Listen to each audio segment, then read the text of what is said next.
રસોડામાં સ્વાદિષ્ટ પકવાન બની રહ્યા હતા અને આખું ઘર સુગંધથી મહેકી રહ્યું હતું, જેને કારણે રૂમમાં બેઠેલા જાનકીબેનની ભૂખ વધારે તેજ થઈ ગઈ. પણ તેમને ખબર હતી કે તેમના નસીબમાં ફક્ત એઠા વાસણોનો ઢગલો જ આવશે, કેમ કે આજે તેમની વહુ ફરીવાર યુટ્યુબ વિડીયો બનાવી રહી હતી. તેમની વહુ સારિકાએ પોતાની બહેનપણીની દેખાદેખી પર યુટ્યુબ પર એક કુકિંગ ચેનલ શરૂ કરી દીધી હતી. તેથી બહેનપણીએ ખૂબ જ ઓછા સમયમાં ઘણી બધી લોકપ્રિયતા મેળવી લીધી હતી અને સાથે સાથે સારા એવા રૂપિયા પણ કમાવા લાગી હતી. એટલે હવે સારિકા ઉપર પણ લોકપ્રિયતા મેળવવાનું ભૂત સવાર થઈ ગયું હતું. એકાંતરે દિવસે ને દિવસે રસોડામાં કંઈક ને કંઈક નવા પકવાન બનાવતી રહેતી અને એનો વિડીયો બનાવીને યુટ્યુબ પર નાખતી રહેતી.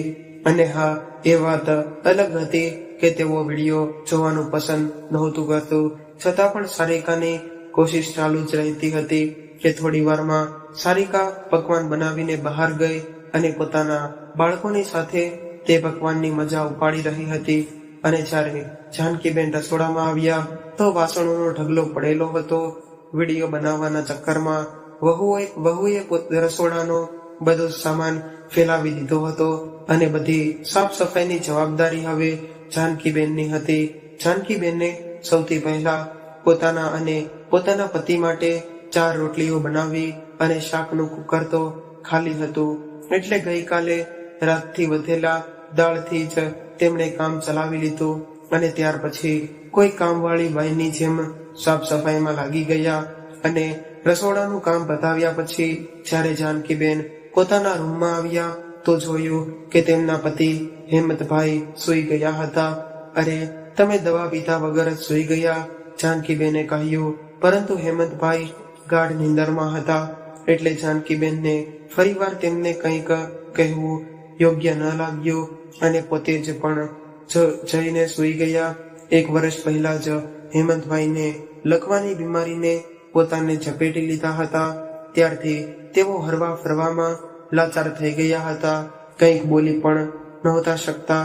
અહીં સુધી કે પોતાના નિત્ય કર્મ માટે પણ તેઓ પોતાની પત્ની જાનકીબેન ઉપર આધારિત હતા. આખો દિવસ તેઓ વ્હીલચેર ઉપર બેઠા બેઠા રહેતા અને રાત્રે જાનકીબેનની મદદથી પલંગ પર સૂઈ જતા. આખો દિવસ આ બધું કામ કરતા કરતા જાનકીબેનની હાલત ખરાબ થઈ જતી હતી.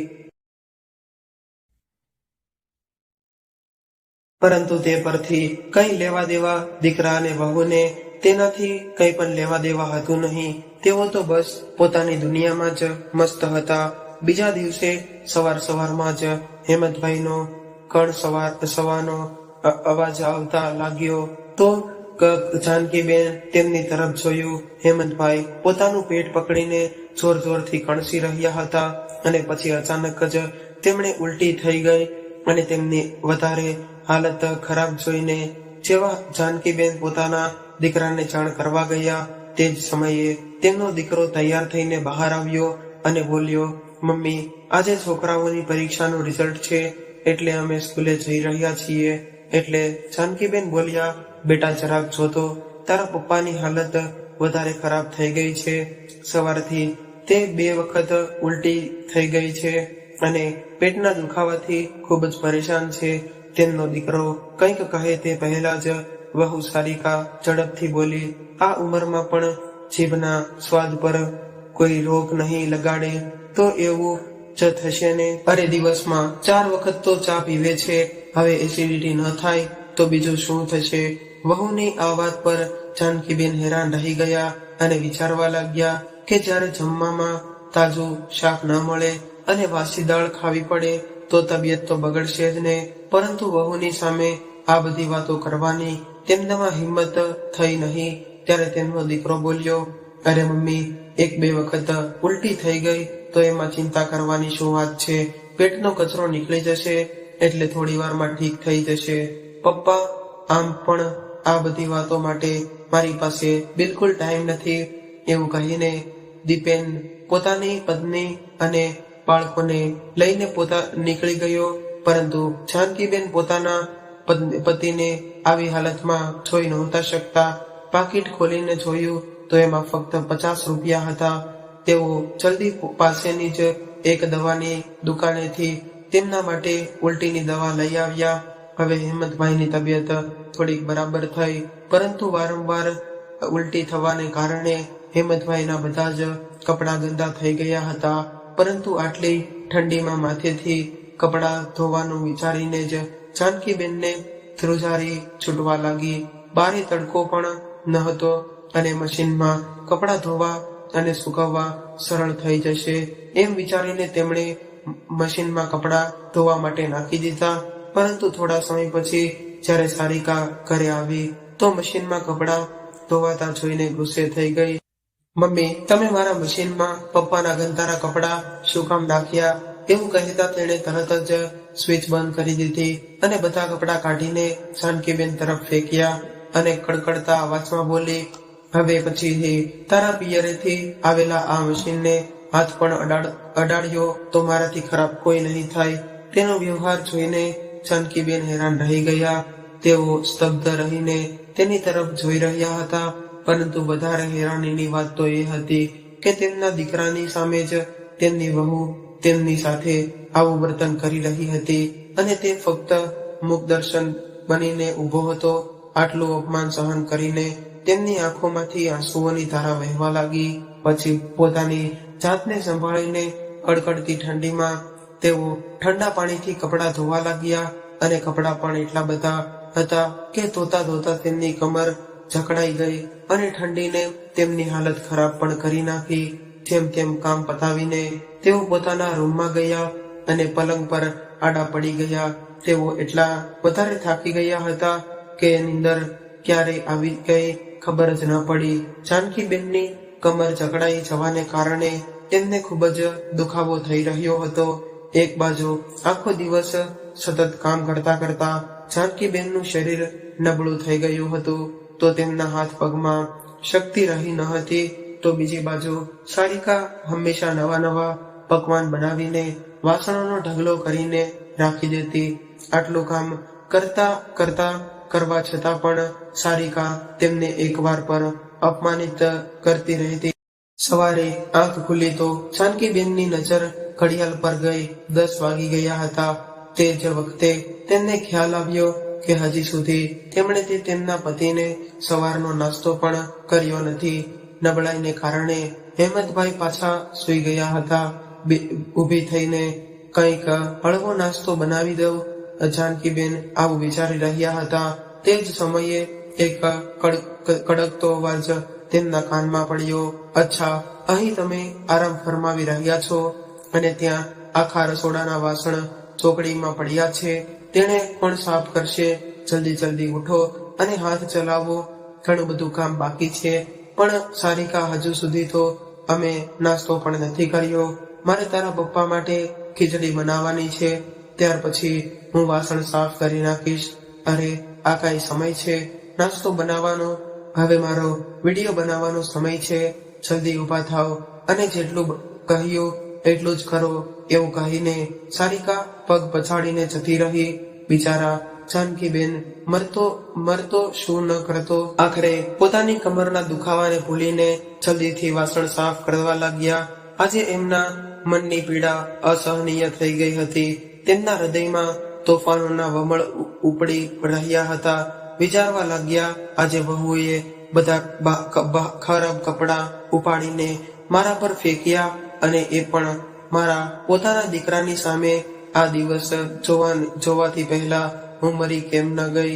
એવું વિચારતા વિચારતા જાનકીબેન પોતાના ભૂતકાળમાં ખોવાઈ ગયા. મારા પિયરમાં હું 4 ભાઈઓની એકની એક લાડલી બહેન હતી. ત્યારે દુઃખની આંચ પણ મારી નજર આવી ન હતી અને સસરામાં રૂપિયાની તંગી હોવા છતાં પણ મેં એક વહુ, એક પત્ની અને એક માની જવાબદારી કેટલી સારી રીતે નિભાવી હતી. આખો દિવસ સાસુ સસરાની સેવા કરતી. ક્યારેક કંઈક પણ કહી દેતા તો પલટ જવાબ પણ દેતી નહીં. હું લગ્નના 5 વર્ષ પછી પણ ખોળો સૂનો હતો. એટલે ક્યાં ઈલાજ ન કરાવ્યો મેં. ત્યાર પછી જઈને દીપેનનો જન્મ થયો.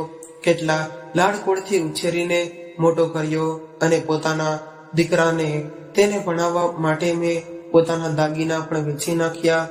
ભણતર પૂરું કર્યા પછી દીપેનની નોકરી કરવાની ઈચ્છા નહોતી. તે ધંધો શરૂ કરવા માંગતો હતો. એના માટે એને લાખો રૂપિયાની જરૂર હતી અને એના કહેવા પર એના પપ્પાએ પોતાની જમીન વેચીને એના ધંધા માટે રૂપિયા ભેગા કર્યા. જ્યારે તેનું કામ ચાલવા લાગ્યું તો એવું લાગ્યું કે બધા જ બલિદાન સફળ થઈ ગયા. પછી ખૂબ જ આશા સાથે તેના લગ્ન કરાવીને પોતાની વહુને આ ઘરમાં લઈ આવી હતી અને બધું કેટલું સારું હતું. દીકરો બહુ અમારું કેટલું ધ્યાન રાખતા હતા અને દીપેન દરેક કામ પોતાના પપ્પાને પૂછીને કરતો હતો અને વહુ ક્યારેય પણ કોઈ કડવી વાત પોતાના મોઢેથી કહેતી ન હતી. પરંતુ 1 વર્ષ પહેલા અચાનક બ્લડ પ્રેશર વધવાને કારણે દીપેનના પપ્પા લકવાગ્રસ્ત થઈ ગયા. પછી તો અચાનક બધું જ બદલાઈ ગયું. દીપેનને તો પોતાના બીમાર પિતાની દવાઓ માટે રૂપિયા ખર્ચ કરવા ફાલતુ લાગતા હતા, જેના લીધે વ્યવસ્થિત રીતે તેમનો ઈલાજ પણ ન થઈ શક્યો. અને એમને શું ખબર હતી કે જે દીકરા ઉપર અમે પોતાનું બધું ન્યોછાવર કરી દીધું છે તે જ દીકરો અમને આ દિવસ દેખાડશે કે એક જ ઘરમાં રહેવા છતાં પણ અમારા હાલચાલ પણ નહીં પૂછે અને બસ પત્નીની ગુલામીમાં લાગતો રહેશે. અને આજે તો વહુએ મારી સાથે એવું કર્યું કે હવે તો એવું લાગે છે કે આ ધરતી ફાટી જાય અને હું એમાં સમાઈ જાઉં. જ્યારે પોતાનું લોહી અમારી વ્યર્થા નથી સમજી શકતો તો બહુ તો પારકા ઘરેથી આવી છે. મારા ભાઈ ફોન કરીને મારા હાલચાલ પૂછે તો તેમનાથી પણ પોતાના મનની પીડા છુપાઈ રાખું અને કહું તો પણ શું કે મારું પોતાનું લોહી મારી સાથે આવું વર્તન કરે છે. એમાં બદનામી તો પોતાની જ છે ને. અને જો હું એકલી હોત તો ક્યારની પોતાના જીવનની લીલા સમાપ્ત કરી બેઠી હોત. મારા ગયા પછી મારા પતિનું ધ્યાન કોણ રાખશે એમ વિચારીને હંમેશા પોતાને રોકી લઉં છું.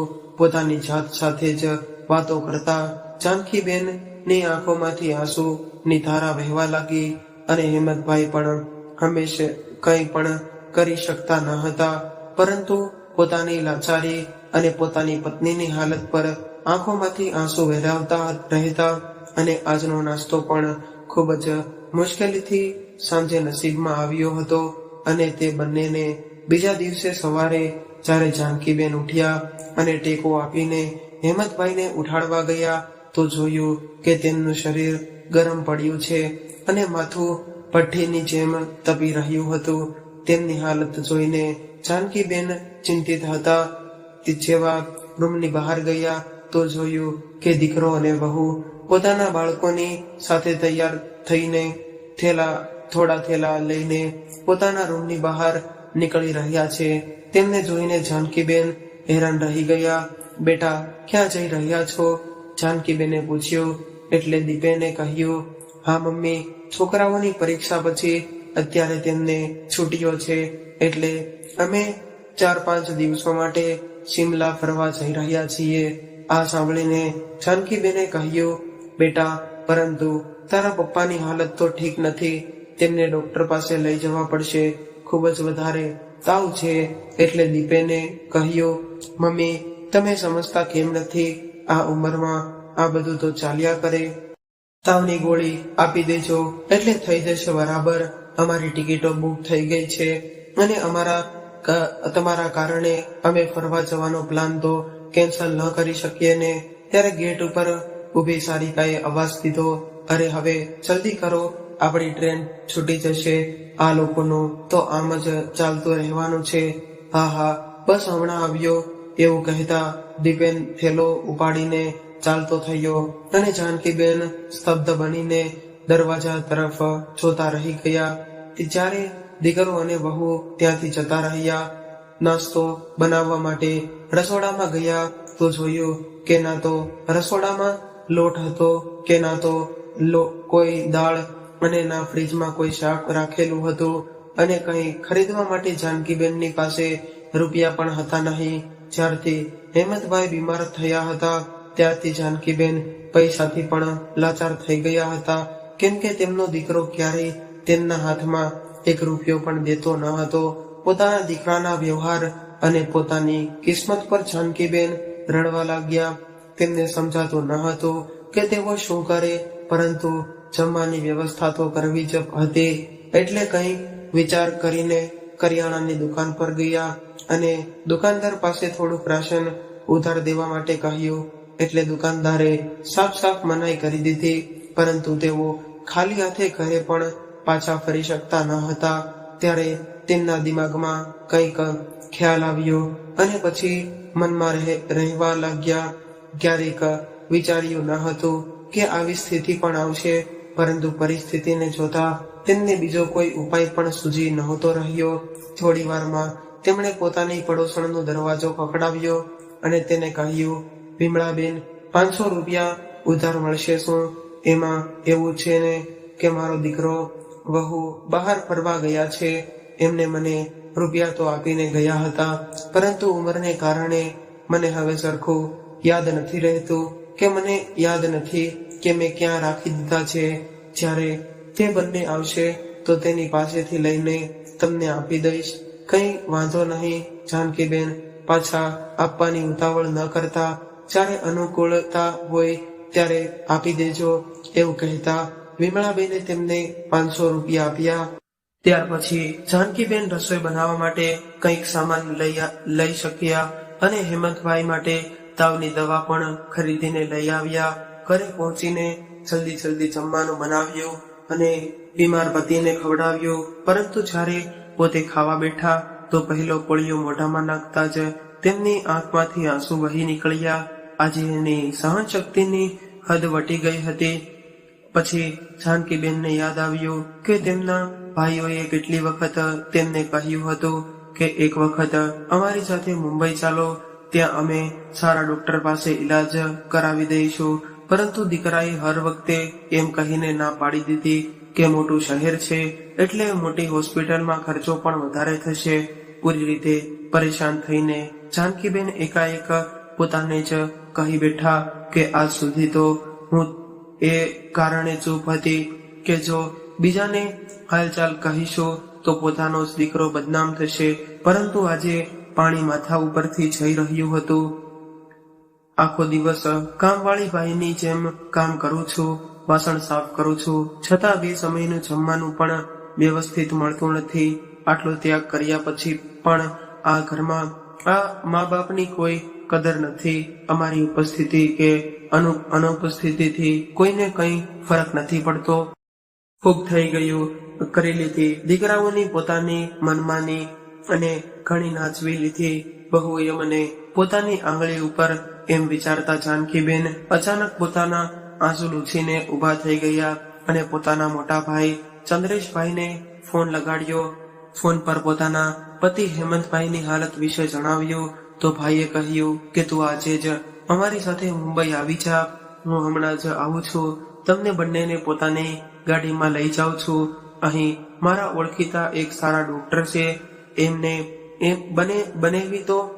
બનેવીનો ઈલાજ અહીં કરાવીશું. કોઈ જાતની કોઈ તકલીફ નહીં થાય.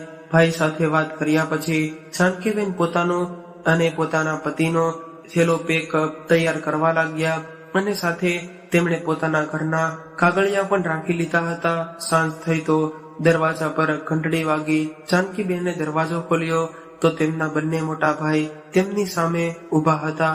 આટલા સમય પછી કોઈ પોતાનાને સામે જોઈને જાનકીબેનને ખૂબ જ ખુશ થઈ ગયા. થોડી વાર પછી જ્યારે બધું પેકિંગ કરીને પોતાના પતિ સાથે ભાઈની ગાડીમાં બેઠા તો તેમના હૃદયમાં પોતાના ઘરને જોઈને એક પીડા થઈ. કેમ કે જે દિવસથી જાનકીબેન આ ઘરમાં વહુ બનીને આવ્યા હતા તે દિવસથી લઈને આજ સુધી તેઓ ક્યારે આવી રીતે સામાનની સાથે પોતાના પિયર નહોતા ગયા. સાસુ સસરાની જવાબદારીઓ નિભાવતા ક્યારેક એવી પરિસ્થિતિ પણ નહોતી આવી કે તેઓ રહેવા માટે જઈ શકે. છતાં તો પણ 1-2 દિવસ પાછા આવી જતા. જાનકીબેનના સેવા ભાવને જોઈને તેમના સાસુ સસરા પણ કહેતા કે અમારી આટલી સેવા કરે છે, જોજે તારી વહુ પણ તારી ભરપૂર સેવા કરશે. વડીલોની કરેલી સેવા ક્યારેય વ્યર્થ નથી જતી. આ બધું વિચારીને જાનકીબેનની આંખોમાં ફરી આંસુ આવી ગયા. પછી મનમાં ને મનમાં બોલ્યા, પણ ખબર નહીં ક્યાં જન્મમાં એવા ખરાબ કર્મ કર્યા હશે કે મારા નસીબમાં આવા દીકરાને વહુ આપ્યા ભગવાને. અને છોકરાઓના આવા વર્તનથી હવે તેમની સહનશક્તિ સમાપ્ત થઈ ગઈ હતી. મનમાં ઘણું બધું ચાલી રહ્યું હતું, પરંતુ કઠોર પગલા લેવા જે જરૂરી હતા. ઘરેથી નીકળતા પહેલા તેમણે પડોશીઓને મુંબઈ જવા વિશે જણાવી દીધું હતું. પોતાના મનને સમજાવીને તેઓ પતિની સાથે પોતાના ભાઈના ઘરે મુંબઈ આવી ગયા. અને જાનકીબેનના ચારેય ભાઈ એક મોટા ઘરમાં એક સાથે રહેતા હતા. બધાના છોકરાઓના પણ લગ્ન થઈ ગયા હતા. જાનકીબેન અને હેમંતભાઈના ઘરમાં આવતા જ ભાભીઓ પોતાને નણંદને જોઈને ખૂબ જ ખુશ થઈ ગઈ અને ઘરની વહુ તેમની આગતા સ્વાગતતામાં લાગી ગઈ. બેન તમે આટલા સમય પછી આવ્યા છો, તમને જોઈને આજે મન ખુશ થઈ ગયું એવું કહેતા તેમને સોફા પર બેસાડ્યા. પરંતુ જાનકીબેન હજુ સુધી પોતાના વિચારોમાં ખોવાયેલા હતા. તેમને આવી રીતે પરેશાન જોઈને તેમના બીજા ભાઈ પૂછવા લાગ્યા, શું થયું જાનકી, તું કંઈક ચિંતામાં લાગી રહી છે? અરે નહીં, એવી કોઈ વાત નથી. તમારા બનેવી બીમાર છે ને એટલે થોડી ચિંતામાં રહું છું એવું કહીને તેમણે વાતને ટાળી નાખી. રાત્રે બધાએ સાથે બેસીને ભોજન કર્યું. આજે ઘણા બધા સમયથી જાનકીબેન અને હેમંતભાઈએ શાંતિથી અને પેટ ભરીને ખાધું હતું. બધા લોકો એક સાથે બેઠા હતા. પોતાના નાનપણની વાતોને યાદ કરીને હસી મજાક કરી રહ્યા હતા. બધાની સાથે બેસીને આજે જાનકીબેન ઘણા સમય પછી મન ખોલીને હસી રહ્યા હતા. પરંતુ રહીને તેમના બહુના વ્યવહાર તેમના મનને સંકોટનો હતો અને તે જ દ્રશ્ય વારંવાર તેમના માનસ પટલ પર ઉભરી આવતું હતું. જ્યારે તેમની વહુએ ગંદા કપડા તેમની બાજુ ફેંક્યા હતા. વહુની તીખી વાતો રહીને તેમના મન પર ખરાબ નહીં એટલા ઘા કરી રહી હતી. રાત્રે આરામદાયક પલંગ અને ટેસ્ટ કરાવ્યા પછી ડોક્ટરે તે જ દિવસે તેમનો ઈલાજ શરૂ કરી દીધો અને 5 દિવસ વીતી ગયા હતા. બધા લોકો જાનકીબેન અને હેમંતભાઈનું ખૂબ જ સારી રીતે ધ્યાન રાખતા હતા. બીજી બાજુ ત્યાં દીકરો અને વહુ 5 દિવસ પછી ઘરે પાછા ફર્યા તો જોયું કે ઘરમાં કોઈ હતું નહીં. આખરે મમ્મી અને પપ્પા ક્યાં ગયા હતા? દીપેન હેરાન થવા લાગ્યો. ત્યારે સારિકાએ કહ્યું કે અરે બીજે ક્યાંય જશે તો તમારા પપ્પાને બહાર નીકળવાનું મન થયું હશે એટલે મમ્મી એમને વ્હીલચેર પર આંટો મારવા માટે લઈ ગયા હશે. થોડી વાર પાછા આવી જશે. પરંતુ જ્યારે ઘણી બધી વાર સુધી કોઈએ પાછું આવ્યું નહીં તો દીપેનના મનમાં શંકાઓ ઘર કરવા લાગી. ક્યાંક પપ્પાની તબિયત વધારે ખરાબ તો નહીં થઈ ગઈ હોય ને એવું વિચારવા લાગ્યો. જ્યારે તેણે આશ પડોશમાં પૂછ્યું તો ખબર પડી કે મામા મુંબઈથી પોતાની ગાડીમાં આવ્યા હતા અને તે બંનેએ તેમની સાથે જતા રહ્યા છે.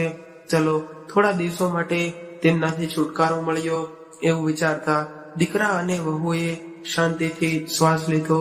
અને અહીં જાનકીબેન અને હેમંતભાઈને મુંબઈ આવે 15 દિવસ થઈ ગયા હતા અને જેમ દિવસ પસાર વીતી રહ્યા હતા તેમ હેમંતભાઈની હાલતમાં સુધાર આવવા લાગ્યો હતો.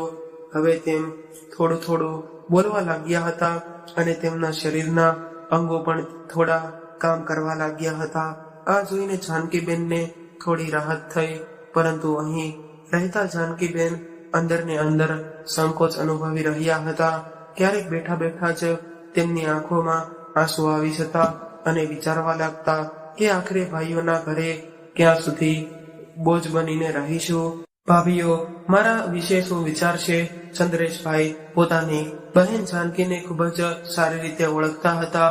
એક દિવસ તેમણે ઉદાસ બેઠેલા જોઈને તેમની પાસે આવ્યા અને કહ્યું, જાનકી, તારો હસતો ખિલખિલાવટનો ચહેરો એટલો મૂરઝાઈ ગયો છે. મને ખબર છે કે કોઈ મોટી ચિંતા તને અંદરને અંદર ખાઈ રહી છે. પોતાના ભાઈને પણ નહીં કહે.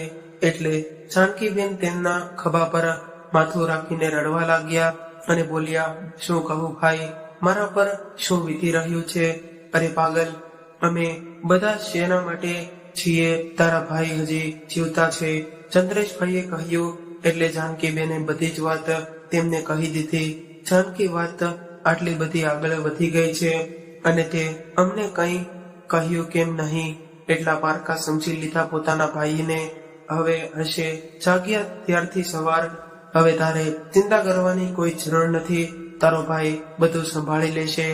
એવું કહેતા તેમણે પોતાની બહેનને સાત્વતના આપી અને પછી જાનકીબેને તેમને પોતાના ઘરના કાગળિયા આપ્યા.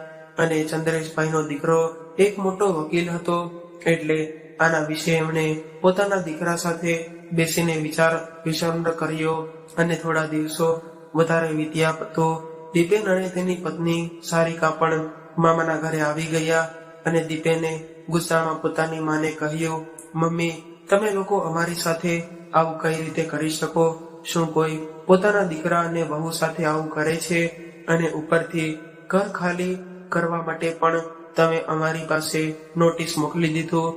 પછી સારિકા બોલી, અરે માં, બાપ પોતાના બાળકો માટે કંઈ પણ કરે છે તો તે તેમની ફરજ હોય છે. હવે તો અમે અમારા બાળકો પર પૈસા ખર્ચ કરી રહ્યા છીએ તો એનો મતલબ એ તો નથી કે તેમના મોટા થવા પર અમે તેમના પર કેસ કરીને તેમની પાસેથી તે રૂપિયા પાછા લઈશું. પછી દીપેન બોલ્યો, મમ્મી, આ પગલું ઉપાડીને તમે સારું નથી કર્યું. આખો સમાજ તમારા ઉપર શું થૂ કરશે. પછી જાનકીબેને જે અત્યાર સુધી પોતાના દીકરા વહુની વાતો સાંભળી રહ્યા હતા અચાનક ચૂપ તોડતા બોલ્યા, હા બેટા, આ વાત તો તે સાચી કહી. બદનામી તો થશે પણ મારી નહીં, તારી બદનામી થશે.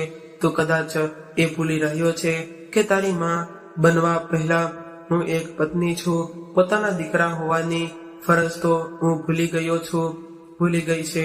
પોતાના બાપ પાસેથી બધું છૂટવી લીધું પછી જ્યારે તેઓ બીમાર પડ્યા અને તેમના ઈલાજ માટે રૂપિયા ખર્ચ કરવાની વાત આવી તો તે એમ કહીને પોતાનો હાથ ઝાટકી લીધો કે ઘડપણમાં આવી પરેશાનીઓથી થતી જ રહે છે અને તારી પત્ની મારી સાથે જનાવર કરતા પણ વધારે ખરાબ વર્તન કરતી રહે છે.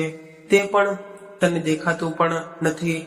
એટલું કહેતા જાનકીબેનની આંખોમાંથી આંસુ છલકાઈ પડ્યા. પછી સારિકાએ કહ્યું, ઠીક છે, જો તમે અમારા ઉપર કેસ કરવા માંગો છો તો અમે પણ શહેરનો મોટામાં મોટો વકીલ રાખીશું અને કેસ જીતીને દેખાડીશું.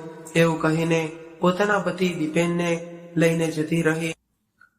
પરંતુ ચંદ્રેશભાઈના વકીલ દીકરાનો દબદબો એટલો હતો કે દીપેન અને સારિકાનો કેસ લડવા માટે શહેરનો કોઈ મોટો વકીલ તૈયાર થયો નહીં. ખૂબ જ મુશ્કેલીથી તેમને પોતાનો કેસ લડવા માટે એક વકીલ મળ્યો.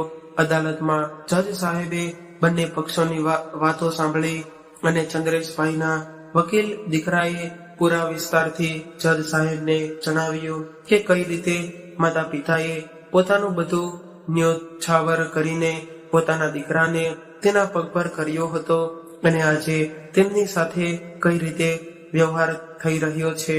બધી વાતો સાંભળીને જજ સાહેબ, આજે મેં પોતાના જીવનમાં પહેલીવાર જોયું છે કે માતા પિતાએ પોતાના દીકરા વહુ પર કેટલા માટે કેસ કર્યો છે કે દીકરાને ભણાવી ગણાવીને આત્મનિર્ભર કર્યા પછી પણ તે પોતાના માતા પિતાની જવાબદારી નથી ઉપાડી રહ્યો અને સાથે સાથે વહુ દ્વારા તેમને રોજ પ્રતાડિત પણ કરવામાં આવે છે. તે તદ્દન અમાનીય છે. દીપેન અને સારિકાને ફટકાર લગાડતા જજ સાહેબે કહ્યું, તમને શરમ આવવી જોઈએ. શું આ દિવસ જોવા માટે જ તમારા માતા પિતાએ પોતાનું પેટ કાપીને તમારા ભવિષ્યને ઉજ્જવળ બનાવ્યું હતું જેથી તમે તેમની જિંદગી નરક બનાવી નાખો? આજના આ કેસનો નિર્ણય આવવા વાળી પેઢી માટે એક શીખ બનશે. કેમ કે જે સંતાનો પોતાના માતા પિતાને હેરાન કરે છે તેમના પર ક્યારેય દયા ન કરવી જોઈએ. એવું કહેતા કોર્ટે તેમને આદેશ આપ્યો કે દીકરો અને વહુ 10 દિવસની અંદર પોતાના માતા પિતાનું મકાન ખાલી કરી નાખે અને સાથે જ તેમને ખર્ચા માટે દર મહિને 20,000 રૂપિયા આપે અને જે આવું કરવામાં આવે, આનાકાની કરશે તો તેમના પર સખત કાર્યવાહી થઈ શકે છે. અદાલતનો નિર્ણય સાંભળતા જ સારિકા અને દીપેનના હોશ ઉડી ગયા અને તેઓ તરત જ પોતાના માતા પિતાના ચરણોમાં પડી ગયા અને માફ કરી દો, હવેથી કંઈ આવી ખોટું નહીં કરીએ, તમારી સાથે રહીને અમે તમારી ખૂબ જ સેવા કરીશું. પરંતુ જાનકીબેન અને હેમંતભાઈ એ તેમને માફ કર્યા નહીં. ફક્ત એટલું જ કહ્યું કે હવે અમે પોતાની જિંદગી સુખ શાંતિથી પસાર કરવા માંગીએ છીએ અને આ જ અમારો અંતિમ નિર્ણય છે. આ આખા કેસનો મીડિયા દ્વારા કવર કરવામાં આવી રહ્યો હતો. બધી જ લોકલ ન્યૂઝ ચેનલ પર લાઈવ દેખાડવામાં આવી રહ્યું હતું અને સાથે જ એમ પણ કહેવામાં આવી રહ્યું હતું કે દીકરો વહુ પોતાના મા બાપની સાથે કઈ રીતનો વ્યવહાર કરતા હતા અને સારિકા પોતાના યુટ્યુબ વિડીયોમાં પ્રખ્યાત ન થઈ શકી, પરંતુ પોતાના ખરાબ વર્તનને કારણે આખા દેશમાં બદનામ જરૂર થઈ ગઈ હતી. કોઈકે ખૂબ જ સરસ કહ્યું છે કે ભલે લાખ કરો તમે પૂજા અને તીર્થ કરો 1000, ભલે લાખ કરો તમે પૂજા અને તીર્થ કરો 1000, પરંતુ મા બાપને ઠોકર મારી, મા બાપને તો બધું છે બેકાર. મિત્રો, આજની આ વાર્તા કેવી લાગી અને તમે કયા શહેરમાંથી સાંભળી રહ્યા છો તે કોમેન્ટ કરીને જરૂરથી જણાવજો. અને જો વાર્તા ગમી હોય તો લાઈક કરીને વધુમાં વધુ શેર પણ કરજો અને આજની અવનવી વાર્તા સાંભળવા માટે ચેનલને જરૂરથી સબસ્ક્રાઇબ કરજો.